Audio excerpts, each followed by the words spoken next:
Welcome back to the official Gal the Ghost Princess audiobook. I'm not going to bog the intro down with anything extra this time, but if you want to keep up to date with the story, or know how and where you can support me, everything you need is in the video description. Now, before we continue the story, here's a brief recap.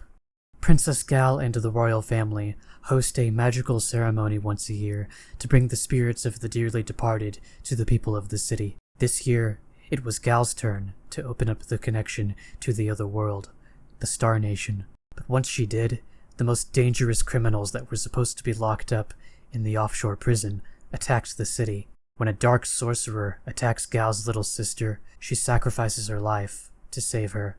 While Queen Morgan mourns the loss of her daughter, a shadow demon steals the crown from her head. The connection to the Star Nation is closed prematurely and shuts forever. All of the spirits that had been invited to the living world, including the now deceased Gal, are forced back into the Star Nation as their families mourn. Chapter 6. The Journey Begins. Gal struggled to open her eyes, partially because she didn't want to wake up, her mind calmed by the feeling of a good night's sleep, and partially because they were too heavy to open. Flutes whistled distantly, with an ethereal, unearthly sound. Was someone playing music outside her room? A cool breeze skimmed across her arm, chilliest on the tip of her elbow. Had one of the maids come in and opened the window? No. As she opened her eyes and sat up, Gal realized she was in a glowing field of rolling green hills. The sky had a purple hue to it, with misty, swirly clouds that looked too perfect to be natural. The flutes played serenely as she looked around, trying to find their source. But nothing could be seen except hills and fields. The air out here, wherever she was clean, and made her lungs feel like they would never run out of breath. The breeze hit her arm again, and when she looked at it, she realized she wasn't in her nightgown, but one of her blue dresses that was great for playing and exercising in. Where am I? She wondered, as she watched the slow swirl of the clouds and the gentle dance of the luminescent grass. Am I dreaming? What the heck was I doing before I fell asleep? Something moved ahead. A child-shaped, coal-black figure pranced along a winding silver road that appeared suddenly across the hills, a short sprint away that would take her less than half a minute to reach, if only she could move. But she was still greatly fatigued and hadn't so much as stood. The child moved its legs to the beat of a new sound in the air, powerful, primal drums that played a jovial rhythm. Gal finally mustered the strength to stand, and almost felt compelled to move her own legs to the beat, but she was too taken aback by everything going on. Within the blink of an eye, she found herself in a totally different environment, dark and washed out with no color, under a milky white sky. All the grass had vanished, and the hills turned gray. Yet the road and the shadow child were still there, on an isolated green hill, covered in silver trees, golden rays peeking through the leaves and glistening over the sparkly road, an island of color in infinite bleakness. The flutes had disappeared, but the drums played faster, and the shadow child laughed innocently, taking the road up the hill. Gal felt compelled to go after it, and so she did, picking up speed until she was jogging lightly up the silver slope. Behind her, a goose honked, hard to see as it was white like the sky, flying above her with gentle flaps. The bird's shadow passed over the road and then out of sight, past the forest, where a small rainbow of lights flickered for a moment. Before the trees, the child waited, looking at Gal with its eyeless and mouthless face, tapping its feet to the drums. She climbed the hill, steeper than she initially thought, her knees nearly within kissing range. The flutes returned faintly on the other side of the silver forest. Now at the top of the hill, she stepped through the forest as the flutes joined with the drums and angelic chanting that heralded the arrival of a blinding flash. As bright as it was, she somehow wasn't forced to squint her eyes. With the lights dimming, they took the shapes of countless creatures, ranging from titanic to small. They stood in a new, sprawling environment, a land made of rainbows. Some were shaped like people, others like animals and magical creatures you recognized. The rest were unknown. The smaller ones played and fed in the multicolored, glowing grass, while the giant ones nipped on tall, shining trees, reaching with their necks that had to be over 10 times as long as a giraffe's. Far away were glimmering lakes she could sense the fruit-like sweetness of, even from such a distance. Gal's eyes welled with tears, and she laughed in awe at the dancing, delicious, delightful artistry of light before her. This place created a splendorous sense of love and comfort, like when she was held as a baby by her family and the maids so many years ago. People didn't usually remember what it was like to be a baby, but in this moment, somehow, she did. The drums, voices, and flutes mellowed to silence, and were replaced by calm, deep horns, lightly plucked harps, and a slow piano. She looked around for the shadow child, but it was nowhere to be seen. Gal sat in the glowing rainbow grass, tickling her palms to the touch, feeling fuzzy and a little damp. She basked in the eternal sense of peace and belonging in this place. It just felt right. This was the land of peace, the final resting place for all living things. It must have been. The place where her grandfather Onwardo had passed to last year. Would she see him here? Then the realization dawned on her. If this was the land of peace, that meant she was dead. That meant her home, her friends, her family were out of reach. A cold, heavy presence creeped over her shoulders and stung her spine. She snapped around to see nothing, but that feeling was still behind her, a feeling of scorn and hunger, of a jealous longing. She turned every which way, but still nothing. That presence was always behind her, no matter what she did, and it was getting closer. She had never felt so threatened before, so afraid. That comfort she knew moments ago now felt like a lie. Gal gritted her teeth and ran. The landscape around her was replaced by an infinite white space. No hills, no silver roads, no trees, no golden light, only emptiness. There was no visible ground beneath her, but she felt a surface through her shoes. The unseeable pursuer galloped on multiple heavy legs, quaking the invisible ground. She ran through the expanse, hoping something would change and this nightmare would end. Oh, to wake up in her bed and go play pranks on Owen and Warwick with Jan and Euphemius. She missed telling her cousin Francisca how incredibly pretty she was when she complained about her weight. She missed the long talk she had with Tanya and the maids, where Gal learned more than she ever had in her official studies. She missed playing sports and rope-scotch with David and all her other friends. She even missed bickering with Warwick. She missed hugging her daddy's big belly and pulling on his mustache. He'd always let her, but then he'd tickle her in revenge.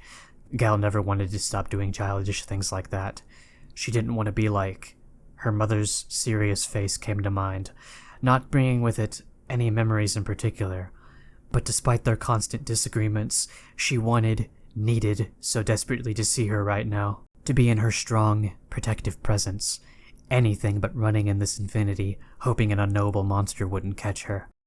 As the monster came closer, so too did reality. Finally, she remembered how she ended up here. She had died on the night of the ceremony, pulled into the Star Roads as her parents, Euphemius, and cousins reached out and called for her. Jan had been curled up in Gudri's arms, either sleeping or choosing to ignore all the chaos around her. Gal needed to see her as soon as possible. The monster pushed her down with what felt like hooves and pinned her over the void with impossibly heavy force. It did nothing, made no noise, but breathed hard like a bull as feelings of guilt flooded Gal's thoughts, somehow heavier and more terrifying than the monster. Guilt for not doing all the things in life she knew she should have done. Guilt for not speaking up when she noticed something approaching the prison.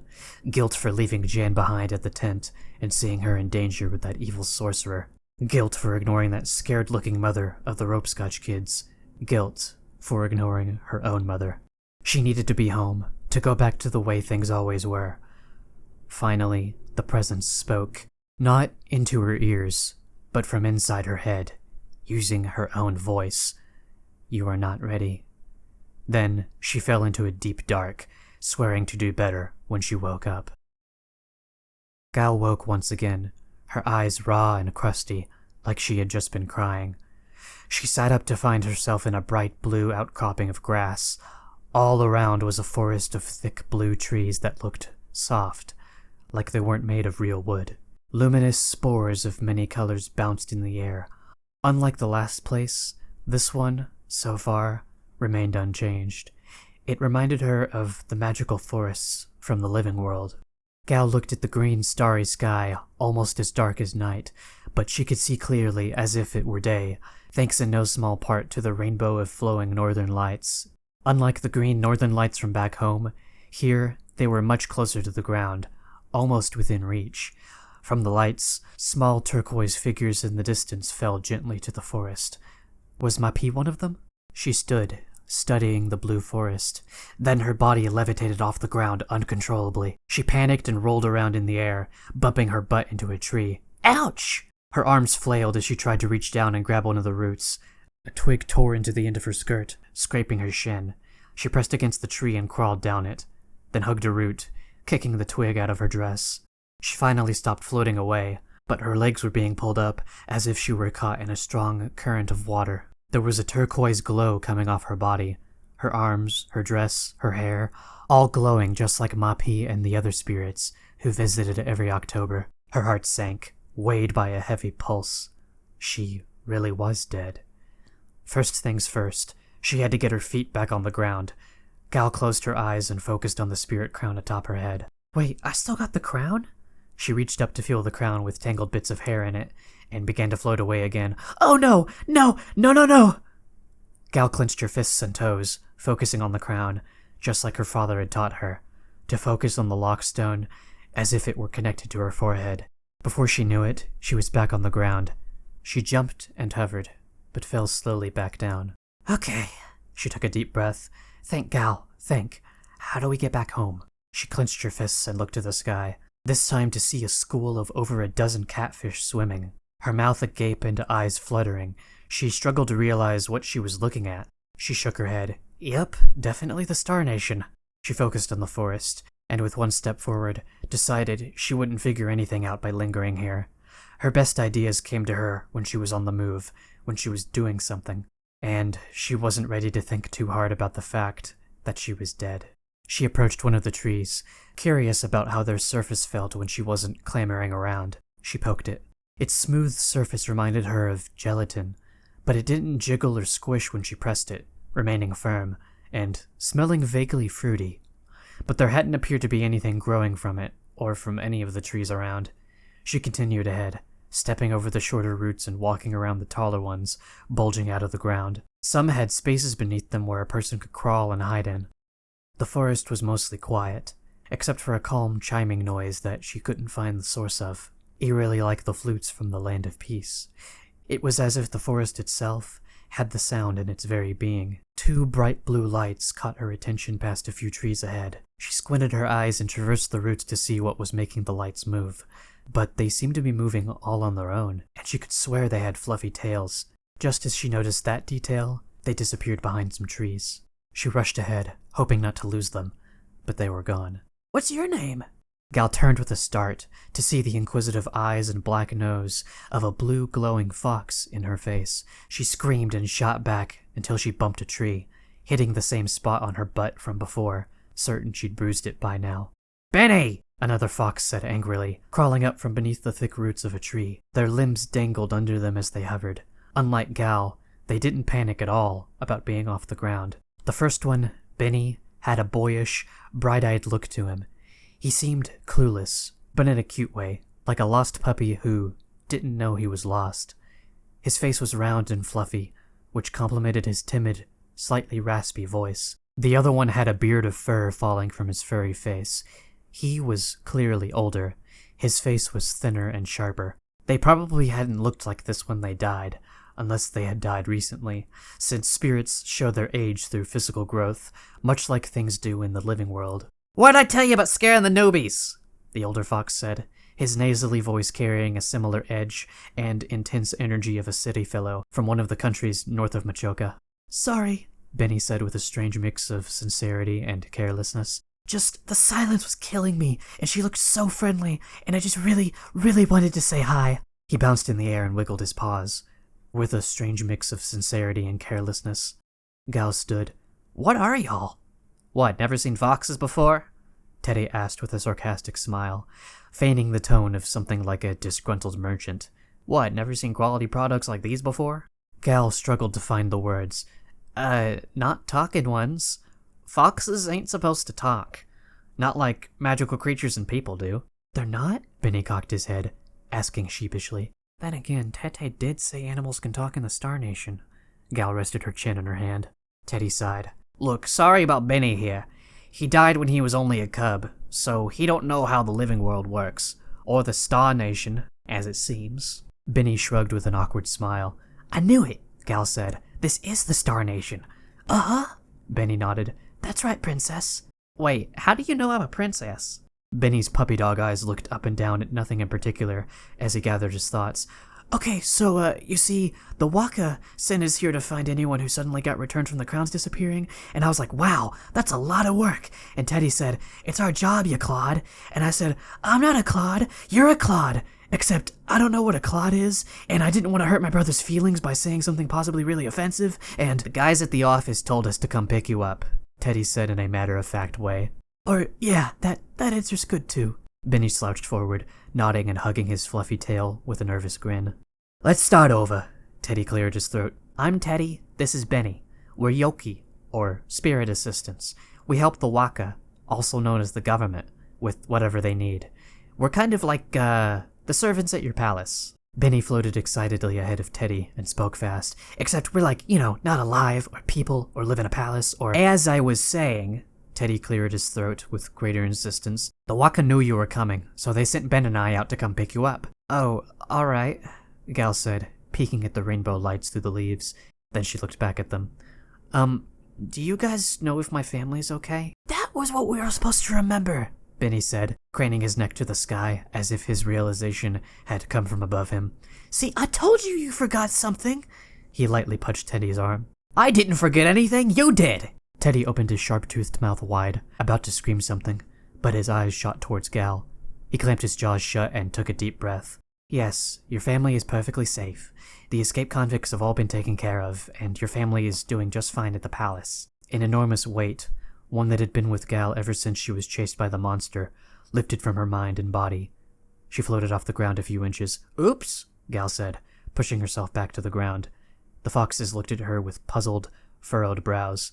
So, where are y'all taking me anyway? Benny's eyes lit up. Why, Tatanka City, of course. Whoa, the Tatanka City? Gal's jaw practically dropped to the floor. That's right, the big TC. Benny's tail danced behind him. Well, I'll be. I've only ever heard about it and seen Tete's drawings. Oh my gosh, Tete! Gal's head pounded as she covered her cheeks with trembling hands, startling Benny. Teddy floated to her, gently raising his hands. Whoa, it's okay, princess. She's here, in the Star Nation. If she's not somewhere in the forest, she might already be back in the city. Gal slowed her breath and dropped her hands.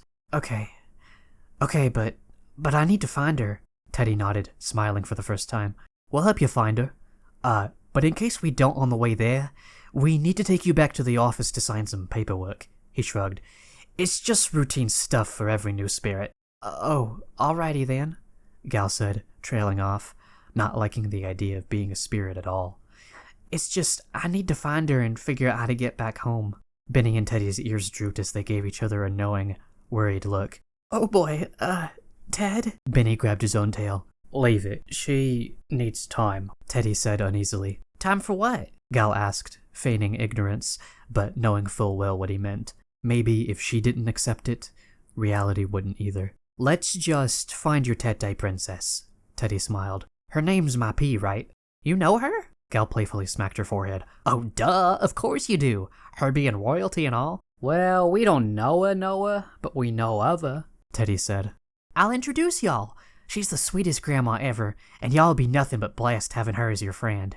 The creeping reality of her situation made her throat dry as she smacked her lips. She cleared her throat and said, Well then, what are we waiting for? Lead the way, boys. Benny saluted and marched away on all fours, hovering over the ground. Right this way, your highness. Teddy sighed, running a paw through his pointy beard. That's, the wrong way, Ben. Chapter 7. The Great Spirit City. They followed a stone-paved road through the luminous forest, with Benny hopping in the air ahead, urging Gal and Teddy to hurry up.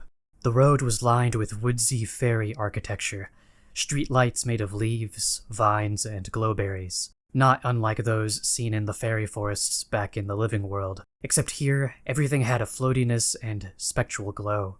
Something fleshy tickled Gal's elbow, making her go, "Oh!" A pink glowing fairy had tapped her with her tiny finger. She looked up with curious black bug eyes, tilting her head as her insect wings fluttered with excitement.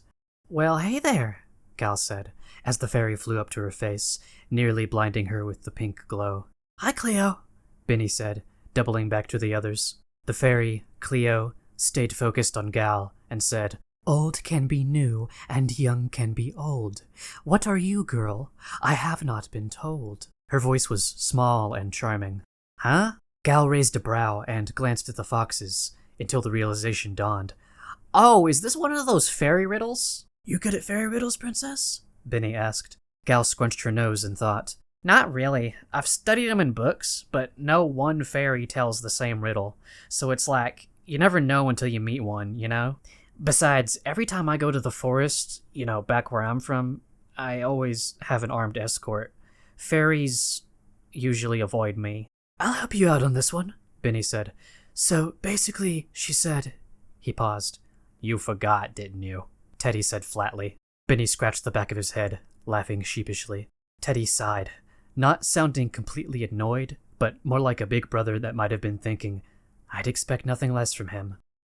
"Old can be new, and young can be old. What are you, girl? I have not been told," Cleo asked again. Gal tapped her chin, really immersing herself in this question, in this interaction, anything to keep her mind busy. "Let's see. Are you asking if I, a young girl, am new to the Star Nation?" The fairy smiled wide and nodded as her wings flapped rapidly. "By chance, is that a human girl I glance?" a new fairy said from the trees, and then many others peered out at Gal. How sad. The flutter of Cleo's wings slowed at some sudden realization, and she descended toward the ground. "Oh, what's wrong?" Gal asked with the most comforting smile she could muster as she crouched till she had her hands on her knees. "Always tragic to see such a fate become a young lass or lad." Gal's smile weakened. Cleo looked at the foxes and flew back up. "Anyhow, greetings, Benny and Teddy." She grabbed her leafy skirt and curtsied to them, then to Gal. "Cleo is what they call me. Pray tell, what might the human girl's name be?" Gal put her hands proud on her hips. "Gal! Princess Gal!" In the trees, something big and glowing a weak green glow was moving toward her. No, a tree itself was moving. A smaller tree, not one of the largest ones. As it got closer, it became clear that this was no tree. It was a spriggan, standing 3 times taller than the average human adult. It stared at Gal with a deep wisdom in its saggy, tree-bark face, like a rotting tree or an old shed. Also, much like the face of an elderly human. The spriggan crackled and snapped as it walked slowly. Its glow was dim, as if it were very old and fading. It said nothing, but seemed to mean no harm. Its unnerving silence and heavy breathing, however, reminded her of the monster from the Land of Peace. More spriggan spirits appeared all around the path, each one old and staggering, yet careful. They looked at one another with frowns. A chill ran through Gal's spine, that weight of guilt and fear from the Land of Peace returning. Teddy rested a paw on her shoulder. "Don't worry, the Spriggans protect the entrance woods. They'll protect you too." "They look like they don't trust me," Gal said. "They get like that around humans," Teddy said. "No one knows why. Only the Spriggans." "It's nothing," Benny insisted with a wide, sharp-toothed smile. "The old trees are just shy. They're real friendly once you get to know them. The only thing they hurt are dark spirits." "Dark spirits?" Gal's lips were suddenly very dry, remembering the stories of dark spirits. "Yep, just the usual, evil, snarling shadows of malice that want nothing more than to make others suffer to fuel an insatiable and unending thirst in their tormented souls. Nothing the Spriggans can't handle. Besides, the dark spirits don't come around much these days." "Why's that?" Gal asked. Benny scrunched his black nose dismissively. "We can worry about that later. Right now, we got a city to explore." He grabbed her arm and pulled her away. Gal looked back at the fairies in the road, and the Spriggans watching carefully from the trees. "Farewell, princess," Cleo and the other fairies waved. "Enjoy your new home with much splendor and jest." Gal waved back with a forced, faint smile. No, this won't be my home. Not yet. Further down the road, Gal had been greeted by more spirit fairies and gazed upon by concerned Spriggans. She also met more talking spirit animals, such as wise old buffalo, carefree horses, friendly shrews, relaxed reptiles, fast-paced birds, and so many more. All the animals were kind and welcoming, but she couldn't stop to chat for long. Gal only waved and said quick hellos as she was urged along by Benny. His non-stop energy reminded her of Jan. I'm sorry about what happened, by the way, Teddy said. We heard about the inmates breaking out, and the spirit crowns being taken, and, that must have been tough. Just perfect. The last thing Gal wanted to talk about right now. It's alright, she said. Everything will be fine as soon as I find my tete. Wait, did you say crowns? As in plural? Now that she thought about it, hadn't they mentioned that when they first met? Yeah, he said. I really hope they get them back one day. Those poor humans, not getting to see their loved ones from the Star Nation. I got one of the crowns right here. Gal reached into her messy hair and tried to pull the crown off her head. It wouldn't move. What? Teddy yelped. One of the crowns is here? Gal struggled to remove it from her head. Princess? It's stuck. Well, your hair is pretty messy. No, like, I can't even move it. Let me try. Teddy floated up to her head. He tugged and tugged tirelessly at the crown, but he couldn't get it to move. Jeez, it really is stuck up here. He floated back down. Did that hurt at all? No, actually. I didn't feel a darn thing. Are you sure it's not just a reflection of the crown? Like how your body and your dress are reflections of how you were in the living world? I don't know. Teddy scrunched his eyes and thought. The high spirits are going to want to check this out. There was a bright light at the end of the path. Here we are, Benny announced. They stepped out of the forest and overlooked a sprawling city of blue buildings, taller than any she had ever seen in the living world. They were built over an island that floated in a green expanse with white stars. The rainbow northern lights passed over the shortest buildings and went right through the tallest. Down the hill she stood upon, a wide rope bridge led over the huge gap between the edge of the forest and the city island. Whoa, Gal said. It's even bigger than Tete made it sound. Pretty cool, right? Benny said. Well, what are you standing around for? Come on, there's so much to show you. Ben, wait, we need to take her to... Teddy tried to say, but Benny was already crossing the bridge. Teddy sighed. Try not to let him lead you astray, Princess. The high spirits are gonna want to know you're here before you go wandering off. Especially with that crown in your hair. Oh, but, he leaned in close. Let's keep the crown a secret. Just, he messed up her hair around the crown to hide it better. Until the high spirits confirm whether or not it's the real deal. Gal raised a brow. Sure thing. Teddy looked at the bridge. Well, we better go chase down my brother. They went down the hill and stepped onto the bridge. Benny doubled back, looked Gal up and down, then frowned. Is something wrong? She asked. Well, I've been meaning to ask. He pointed at her shoes. Why are you walking on the ground? Huh? Oh, I haven't gotten the hang of the whole floaty thing yet. It's not that hard. If anything, forcing yourself to walk like that is harder, he said while mimicking a prancing motion with his forelegs. She'll figure it out eventually, Ben, Teddy said. Why not now? You know, we could fly right across this gap if we wanted to. Oh, I really don't think... Gal tried to say, but Benny grabbed her hand. Oh, nothing, he laughed. Come on, I'll show you how easy it is. Benny pulled her off the bridge, and they fell together. Benny! Teddy yelled. Gal's stomach sank as she fell. But she had only fallen as far as Benny pulled her. They looked over the green void, floating in place. See? We're perfectly safe, he said. Gal laughed as she curled her legs up and stared down at the green expanse. You're right! This is awesome! She was filled with an empowering surge of confidence. Benny let go of her hand. She stayed right in the same spot, then swished her arms forward as if she were swimming.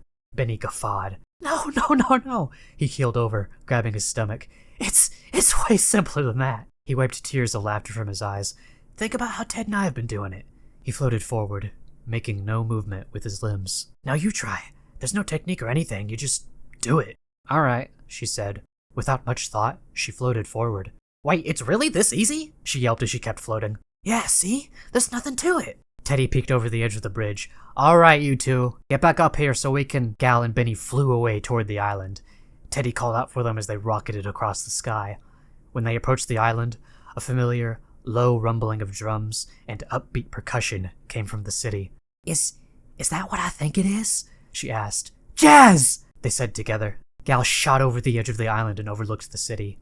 Flying contraptions driven by people took the place of carriages for transportation. The frames were thin, as if the machines needed little to hold them together.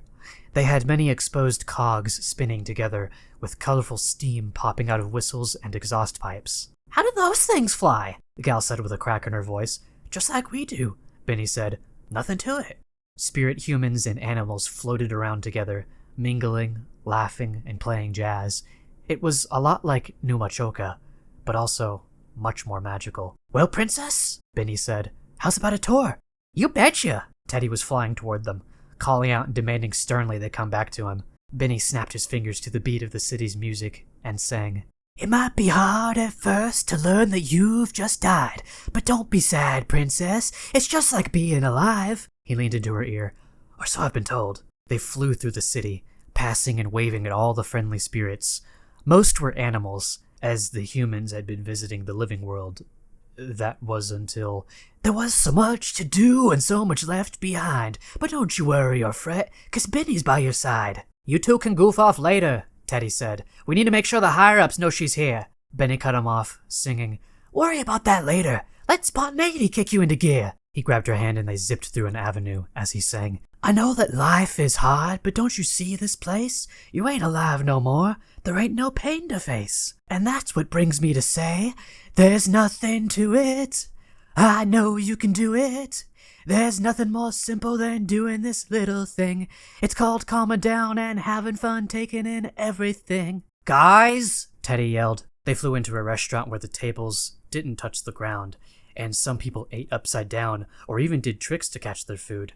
Aren't they gonna get indigestion? Gal asked. In the Star Nation? That's a silly question, Benny sang as he took her over to the counter. The usual? A large female bear asked plainly. This is juvenile, Teddy accidentally rhymed with the bear, face-palming when he realized it. The bear handed Benny a large bowl of green, glowing cheese. Benny held the bowl out to Gal. It might be hard at first to try out something new, but don't be scared, princess. I know you'll like the spirit fondue. She grabbed the fork and the bowl. A long string of cheese wobbled in the air between the bowl and the fork. She put it in her mouth. Her tongue felt as if it had become the creamy cheese itself. Her cheeks flushed with an overwhelming but comforting warmth. Yum, she said. Don't just eat it. Benny took the bowl and fork, rolled the cheese into little balls, and threw one into Gal's mouth. Experience it. The cheese melted over her tongue and teeth, running with richness down her throat. Benny juggled the other cheese balls and threw them into his mouth, then sang, This is an easy trial, there can be no denial. I think I get it now, I had to try it out. Gal sang. She took the fork and twirled more cheese around in the air. She slurped up the cheese. It's even more delish when you don't treat it like a normal dish. In Tatanka City, there is no reason to fuss, Benny sang. All right, guys, now can we go to the office? Teddy groaned when he realized he'd accidentally rhymed with Benny. There's nothing to it, Benny sang. They flew out the restaurant together and passed through the streets. No thought to put to it. It's just as easy as doing any simple thing. Living here's nice 'cause you don't have to worry about anything. Gal and Benny sang together as they flew up next to the towering buildings. I know we can do it. There's not that much to it. New things are hard at first, that's the way things always been. But here in the Star Nation, you ain't gotta worry about a single thing that's happening. Gal reached a river of northern lights. She flew alongside them and grazed her hand in the rainbow. The sparkly lights separated around her hand and covered her in glitter. She giggled. Then a slow, relaxed song came out of her. I've never felt so free before. No wonder birds sing such beautiful songs. It seems like here when I fly so freely and soar, nothing can ever go wrong. The sound of upbeat jazz once again caught her attention below, on a small, floating island that looked like a public park, full of streams, bridges, fields, and trees. She flew down and danced by the humans and animals who played their instruments. A pronghorn stole the show the way he energetically played a saxophone. Benny floated next to Gal, dancing and singing. Now that you see the way, I think you've got a plan, but sing it again, princess. I just want to hear it again. Together, they sang, There's really nothing to it. I know we can do it. There's no single reason to worry about anything. It's all about taking it easy and embracing every single happy thing. Gal sang the rest alone. I know I can do it. I'll put my mind to it. I love it here, it's gonna be great to stay when I die. But that time's not yet. I gotta figure out how to get back to my normal life. The musicians began playing out of sync with each other, and then awkwardly stopped playing. Benny and Teddy's ears drooped. What happened? Gal asked, glancing around at the animals. Why'd y'all stop playing? Teddy took a deep breath. Ben, it's time. He placed a paw on his brother's shoulder. Benny's round, fluffy face sagged with a frown. You're right, Ted. What's going on? Gal asked with a little laugh. Come on, princess, Teddy said. He put his paw on her back and urged her along gently. It's time we got you registered. Then we'll go find your family. Oh, so you guys know how I can get back to the living world? Teddy scratched his head. No, I mean, your family here in the Star Nation. It's just your grandmother now, right? Gal nodded. Good point. I would like to find my Tete so I can take her back with me. Benny whimpered. Oh, it's all right, Ben, Gal said, cupping her hands together. I'll be back one day. Nobody lives forever, right? She chuckled. Benny burst into tears. Oh no, what did I say? Gal stepped back. Teddy frowned. We'll, let your Tete explain it to ya. It was becoming clear that she couldn't keep this up much longer. Chapter 8. Aftermath. Morgan gently laid Gal's body into the coffin. She stepped away and glanced at Lawrence, who watched her with a frown. Two royal sorcerers stood on each side of Gal beneath harsh, cold lights coming from the high windows. They looked to the queen for her approval. Morgan nodded. The sorcerers stepped across the stone floor, with their boots squeaking, echoing loudly in the small chamber. They pointed their staffs toward the coffin, and from the spiral wooden tips sprayed a layer of frost over Gal. Their hands were unsteady. The younger sorcerer's face twitched, while the elder contained his feelings beneath a deep frown. They pulled their staffs back and took a breath. Gal now completely encased in a block of ice. Leave us, Morgan said, her voice ringing sharper than any other sound in the room. Her eyes remained locked on Gal as the sorcerers left. This ain't right, Lawrence said with a weak, shaky voice, a side of him Morgan had rarely ever seen since they had met, back in their teens. She huffed. Like I would give up on my daughter. She placed a hand on the ice, covering Gal's face. Clinging to her body like this? It ain't healthy. We need to get the kids together. We need them to know she can't come back. A drawn-out silence made Morgan hear every anxious movement of her tongue, every bob of her throat, every pulse in her head, until Lawrence said, We need to hold a funeral, and I already told you. Morgan lifted her hand from the ice and clenched it. That is not happening. We are going to get the spirit crowns back, and we are going to undo Gal's, she bit her lip, premature death. We'll need her body intact to make it work. Lawrence smacked his dry lips. But it's impossible, honey. Death? It ain't something that can be undone. Morgan inhaled a heavy breath. Then I will make the impossible possible. Morgan. His voice cracked. Your Highness, Winona said from the door. It's time. Morgan headed for the exit. Go. Be with our children, she told Lawrence. I need to face the Senate.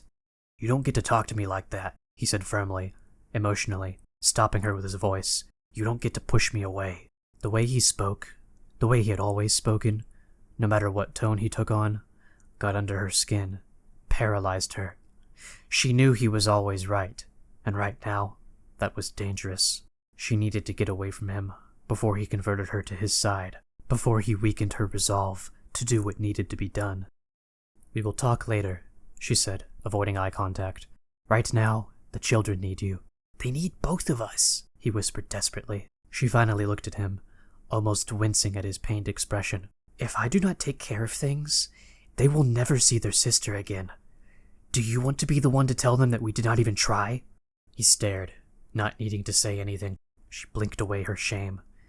Now, if you will excuse me, I have a meeting to attend with the Senate. She went for the door, where Winona waited with her arms held behind her. What are you going to tell them? Lawrence asked. Morgan stopped in the doorway. A bit of what they want to hear, a bit of what I mean. Not the Senate. I meant the kids. Morgan left the room without looking back. So did I. She stared out the carriage, her thoughts lost in the puddles in the brick street. It had rained that morning, but hours later, the street remained wet. The rain clouds still covered the sun, making the sky and the city a ghastly, hazy green. The passing citizens were red around the eyes, trudging across the sidewalks with weak slouches and sunken cheeks, as if they had chosen not to eat, like the ground was soaked in their tears. Those who looked at her did so with pleading, hopeful eyes, proving they had some strength left in them, even if it was only ignited by her presence. The carriage came to a stop. Morgan stepped out and stood before the circular Senate building, a concrete structure, sleek, modern, sturdy, unlike the typical brick architecture of New Machoka. Winona joined her side. "Whatever happens, I will do everything I can to ensure the safety of our people." "Even in my absence, you mean?" Morgan said bleakly, staring at the building. "I pray it won't come to that." "Look where prayers have gotten us," Morgan wanted to say. The doors opened before them by the blue-uniformed Senate guards within. They passed through the lobby that once displayed traditional Oya weapons, flutes, drums, clothes, and other precious artifacts. In their place were simple, abstract paintings and twisting sculptures that were supposed to mean something. All Morgan got out of them was that their owners wanted to show off their wealth, and that they wanted more. The Senate had been busy redecorating this building recently, as if they'd anticipated, or hoped for, the ceremony and traditional ways to be no more than things of the past, to embrace the New Age style this building had originally been constructed with. She and Winona were being escorted by their own guards in red uniforms and the Senate guards, who watched them carefully, giving the impression of waiting for an excuse to draw their pistols. The Senate guards were not loyal to her in the slightest. It had been that way the last 6 years. She could feel it. Used to be this country was one big family, and that was still true for the most part, but something had changed in those few years ever since she made the deal with the Senate. For the first time, she had not rivals with opposing ideas in her own party, but enemies who looked to bring her down if she didn't do what they said.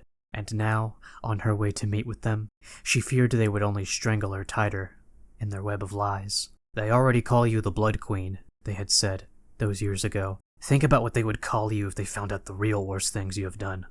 She ascended the lobby stairs, passed through a few ornate hallways, then entered the meeting room, where the Senate sat behind a long table upon an elevated stage. The room's projector brightly cast an imposing symbol on the screen behind the senators, a top-down view of a round crown of iron adorned with bay leaves. The senators were essentially nothing but black silhouettes before the projection. Every available seat on the stage had been taken. This room used to have a round table where everyone in the room was on equal ground. "And where do we sit?" Winona asked impatiently. "Right there's fine," Senator Zuzeka said, pointing at the carpeted floor at the center of the room. His face was hard to see, but Morgan could tell he had that irritatingly boyish scowl he always had. The sort of face that said, "I deserve the world, and I shouldn't have to work so hard to have it." Morgan and Winona exchanged a worried look, then stood at the center. "We used to have seats," Winona hissed through gritted teeth. "Do not let it get to you," Morgan whispered. "Queen Morgan," Zuzeka said kindly, like an old friend. "Chancellor Winona, welcome back." He cupped his hands on the table. "Why have you summoned us?" Morgan asked. "I need to be out there helping my people." Zuzeka dropped his head, then looked back at them. "About that, we are beginning to question the, necessity for you and the royal family. To cut to the chase, we plan to put out a poll to our citizens, presenting the question of, whether or not you should maintain your position of authority." "And when does this poll go out?" Morgan asked calmly, anger stirring within. "We are dealing with the fallout of a crisis at the moment. This is hardly the time for re-evaluating the country's leaders." He pressed his hands forward gently, defensively. "Oh, it wouldn't be until after next year's election. The Senate just want to make sure we're all on the same page. You know, a good time in advance. But, if anything, this is exactly the time to be, as you put, re-evaluating our leaders." This Oya man had only been a senator for a couple years after the deal had been made. Morgan knew his kind, fresh, never been knocked down a peg, thinks he's invincible. And yet, she had the sense that he'd been in on the deal in some fashion from the beginning. Even before he was voted in, his conniving stench was all over it. Such a thing has never been proposed before, Morgan said. Not by the Senate. Zuzeka leaned over the table, playfully surprised, then glanced at the other senators. You wouldn't suggest that the people don't have the right to choose their leaders? He looked back at her and frowned like a little boy begging for something. I mean, this is new Machoka, isn't it? He asked with a powerful clench of his fists. She wanted to pin him as a Nepo baby, but she didn't know anything about his parents. Her spies had found nothing particularly suspicious about his past. He'd gone to school studying political arts just like the other senators, he'd worked a part-time job delivering mail from the post office, and he kept many birds in his home. The strangest things about him were that he had no living relatives, and she couldn't find out if he had anyone in the Star Nation or not. She'd asked Mapi to do some digging, but there was nothing on record up there that mentioned anything of his family. Another strange thing was his supposed age. Oya people didn't show age as quickly as Washi did, but even still, he looked over a decade younger than a man supposedly in his mid-30s. Don't worry about that pole, Winona said, stepping forward a little. We'll get both of those spirit crowns back, revive the ceremony, and all of this will be but another event that strengthens the bonds of our people. The family will show their worth, as they always have. She looked back at Morgan with a smile. Morgan faintly returned to the gesture. Oh, by all means, Zuzeka said sarcastically. If you have a plan, we would love to hear it. It's just... He scratched the back of his neck, under his slightly unkempt bun of black hair. The oldest senator leaned forward, his flabby chin wobbling as he said, We find it hard to believe a problem of this magnitude realistically can be solved. Zuzeka nodded. Well, our queen has a particularly exceptional talent for accomplishing impossible tasks, of which I know we're all aware, Winona said proudly, turning her head to all the senators. Coming from her, that comment was reassuring. We'll give you that, the old senator said, a ravenous greed in his voice. Working with us these last 6 years to lock up those criminals has more than proven her capabilities. Coming from him, that comment was heartrending. Half of those criminals were innocent people. Morgan swallowed dryly. Then you have nothing to worry about. She forced a smile. Zuzeka let out an agitated sniffle, pulling lightly at the tie under his suit. Well, we can't exactly stop you from trying, but just know this. Whatever resources you spend, whatever reprehensible things you do to get your way, you will pay the price for it all, in the end. One way or another. Morgan couldn't see her face from behind, but Winona's cheeks pulled up, signaling a smile as she said, We appreciate your concerns. What would you do? Morgan asked, stepping ahead of Winona, confirming her smile as she saw it weaken. The old senator faintly raised his brows. What? If you had this whole country to yourselves, she asked, as if speaking to a small child, motioning the whole country with her arms. If I were out of the way. She gave them a curious press of her brows. What would you do? Zuzeka stood tall, rising to her challenge, eclipsing the empty space at the center of the iron crown on the screen as he turned, slowly walking behind the others. What would we do? He repeated facetiously, mockingly. He came to the steps leading off the stage. Your Highness, this country that we've been leading together is... He wove his fingers together stiffly as he stepped onto the carpet. Sandwiched, if you will, between two very unique periods of time. He took a sharp breath as he approached the front of the stage. On one hand, there's the monarchy, a dying breed in our modern world that represents a sense of trust with its people. An old-fashioned, familial, comfy idea. Well, that is if you believe in fairy tales. The senators chuckled. He stepped away from the stage and strolled toward Morgan. And then there's the more grown-up, modern alternative, the ever-growing, ever-expanding idea of capital. He said capital with a punchy reverence, walking past Morgan. A chance for the people to take matters into their own hands, for the sharp-witted to take the reins and steer his people toward a future of certainty, security, and safety. He said softly with focused eyes. Zuzeka and Morgan turned around to face each other. Winona stood between them, off to the side, glancing carefully at the two of them, likely feeling the same friction in the air Morgan did. He stood directly beneath a spotlight, his face now clear as he tilted his head and lifted his brows like a dog. And so, what do you have to offer, Your Highness? The star ceremony, she said, concretely. He relaxed his shoulders and grinned, as if hearing an old familiar joke. There you have it. He held his arms out, presenting Morgan to the room. The Senate strives to strengthen our country by facing reality, while the Queen chases fantasies. Morgan ran her lower lip under her front teeth, then said, The ceremony was not a fantasy last night. It was not a fantasy for the last 3 centuries. Zuzeka nodded. Yeah, but that's the thing about magic. You notice how it's only gotten weaker with time? He shrugged. Just saying. There's a reason humans are the only living things to have ever conquered the oceans, built great structures, cities, and why we'll probably set foot on the moon in our lifetimes. Well, most of us. He held an arm out to the old senator. The senators chuckled. Even the old one humored the joke. Zuzeka looked Morgan dead in the eyes with his own green-eyed stare.